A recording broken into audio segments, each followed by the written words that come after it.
Hello Culers, it's Pablo here and welcome back to Barca Universal. Barcelona are back again in La Liga action once more, and this time we'll be taking on Elche at the Camp Nou. And you have to say, guys, us Barcelona fans coming into this game, we all know it's a must win. It's a massive game in our season. It should be a win. We need the points. We need the performance. We need the response from this team. And hopefully, guys, let's see some new faces. Without any further ado, let's get in to the match preview.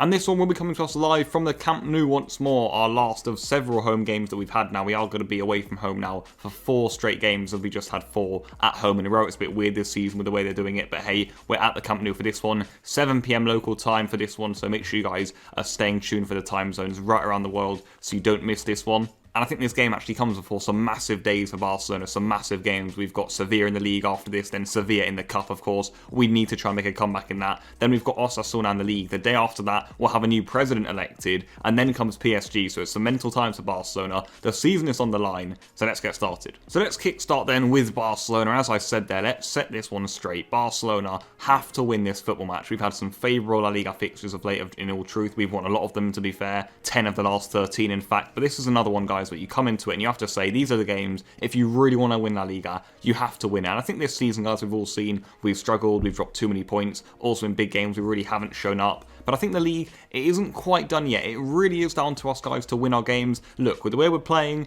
you wouldn't expect to win the league, but you never know. Atletico, Real, they're going to have hard games coming up, and we have to make sure we're there. We have to make sure we're putting pressure on them. We're not too far behind. I back the other side to drop points, and in these sorts of fixtures like Elche tomorrow, it has to be 3 points for Barcelona. And I think for that to happen, we do need, of course, a response from this team. I think right now we are a little bit void of confidence after the past results. That is to be expected. I think the PSG, of course, wasn't exactly pleasant. That meant we weren't that good against Cádiz, but we nearly had that with the 3 points in the bag at least. You know, we nearly got a bounce-back victory, and then Longley goes and does that. So it's going at that right now for Barcelona. You know, it is vital right now that we regain the confidence, we get a victory. Sometimes it is just important to win a match. I remember not long ago, guys, we just beat Huesca 1-0 away from home. At the time, that didn't seem like anything, but that kind of sparked a good revival and revolution for Barcelona in this season. So it does maybe need to be that sort of game tomorrow. And as I mentioned earlier, with the weeks we've got coming up, we do have now some time to define our season. In the next weeks and the next games, this is where Barcelona are going to determine where we finish this season. So it is absolutely crucial. It's crunch time for Barcelona. You talk about the elections coming around as well. That's massive for our future.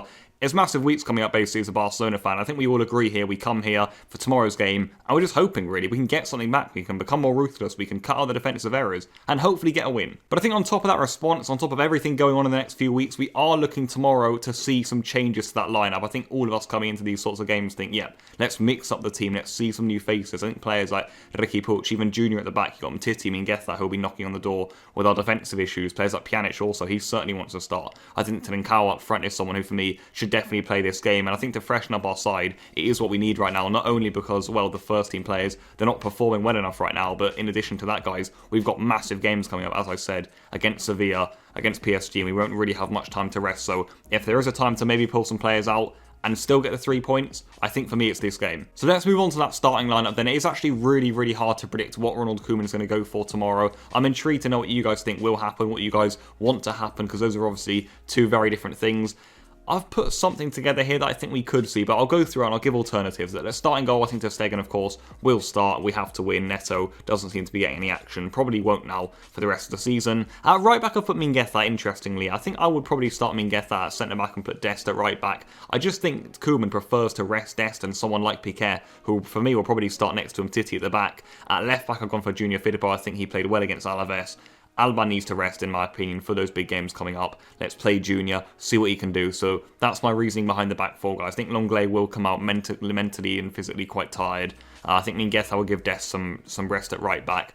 I imagine he'll stick with Piqué again in defence, and then it's down to Junior to see if he replaces Alba at left back. In midfield, I've made one change to the midfield that started against Cádiz, and I've actually brought in Pjanic here for Busquets. In my opinion, Ricky Puig probably has to start this game. Whether he will or not is another matter. Look, if I saw Puig on the team sheet tomorrow, I wouldn't be at all surprised, but I think Koeman will see this game again as a must-win. He wants to regain confidence. He wants his starting players out there, and I think Pjanic is someone right now who, in my opinion, isn't deserving of a start, really, especially not ahead of Ricky or even Elites, but I think he probably will get there. He's probably due one just about now. And then up front, front, I've gone for the same line I actually predicted against Cádiz, and I've put Trincao on the right, Messi in the middle, and Griezmann on the left. I think actually Griezmann could do with some rest right now. He had a really good January, but he's kind of slowed down in February, so maybe if we took Griezmann out and brought someone else in, like Dembele on the left maybe, then you have Dembele and Trincao on either wing with Messi up front. That could work. I wouldn't really be starting Braithwaite. I think Conrad is going to be in the squad tomorrow. That's interesting to see whether he'll play or not. But yeah, lineup-wise, it's a little bit up in the air. Maybe we'll see something like that though. But let's now move on to Elche then, of course, our opposition for tomorrow's game. And I think like when we face Cádiz, guys, we do all recognise Elche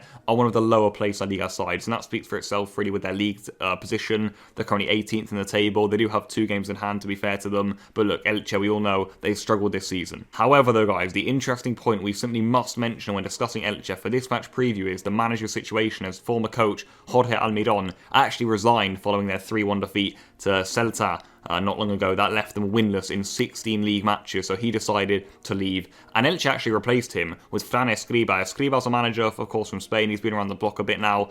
He was at Villarreal. I believe he was actually previously at Celta Vigo as well. And I'll say on this appointment, guys, for me, it's good news for Elche. A bit like when Athletic Club replaced Garitano with Marcelino. For me, not so grand, but still a good decision by Elche. I think Escriba can keep them up. I've been impressed with what he's done at pass size. And I also think Elche, under Almiron, guys, especially when we played them not long ago, they just weren't good enough. They didn't have enough attacking threat. I'm not really sure what sort of tactical output really he put on the games. And I think we've already seen that, guys, with Escriba coming in. He actually won his first game as Elche manager. They beat Eibar 1-0 on the weekend. So that was a really, really big 3 points for them, considering Eibar are just above them on the table. So I think Elche now come in with a new manager bounce, on some form, on some confidence. That does certainly pose a threat to Barcelona. We know we have to win this game, so we're probably thinking, look, well, look, they've got a new manager here. Let's be even more focused. All we've got to do, though, guys, is make sure Elche don't frustrate us. We cannot do another Cádiz here. We have to cause them problems. And also, guys, we have to put the ball in the back of the net. We can make as many chances as we like. We have to score. So please, guys, get that big advantage. Be solid at the back, and then we can win this game. But that does lead me on to my match prediction. After so many poor results for Barcelona, I am starting to go cautious again. I was so tempted, by the way, before the Cádiz game, to put 2-1 Barcelona, because I thought it could be that sort of game. Then I thought to myself, you know what, maybe Barcelona will bounce back here. I went for 3-0 in the end. It was 1-1 in the end, so I'm probably better off going for 2-1. Now I will go for 2-1. I think Barcelona are in a sticky period right now. I'm not really sure what lineup Ronald Koeman is going to play tomorrow. I also think Elche, under the new manager, Escriba, could actually cause us some problems, so I am going to go for a narrow Barcelona victory. And like I said earlier, that could actually just be what we need. It's what we needed against Cádiz. We needed to just hobble over the line with that 1-0. Doesn't matter sometimes. We see Real Madrid and Atletico do it every single week. We need to do it ourselves. I've gone for 2-1. Let's hope we can just get somehow 3 points, because then we've got big games. Then we've got big moments in our season. And that is going to be crunch time. So please do leave all your thoughts in the comment section down below regarding this game, regarding anything Barcelona. I will be trying to reply to as much of them as I physically can. And yeah, guys, keep up the support on the channel. It's been really good of late, so we are slowly growing. That's really great to see. I'll see you guys, though, of course, tomorrow after the game. There's some Champions League matches will also be going on just after Barcelona play Elche. But if you do have time, make sure you guys are catching the match review of hopefully a Barcelona victory. But I'll see you guys then. Hopefully we all enjoy the game, and goodbye.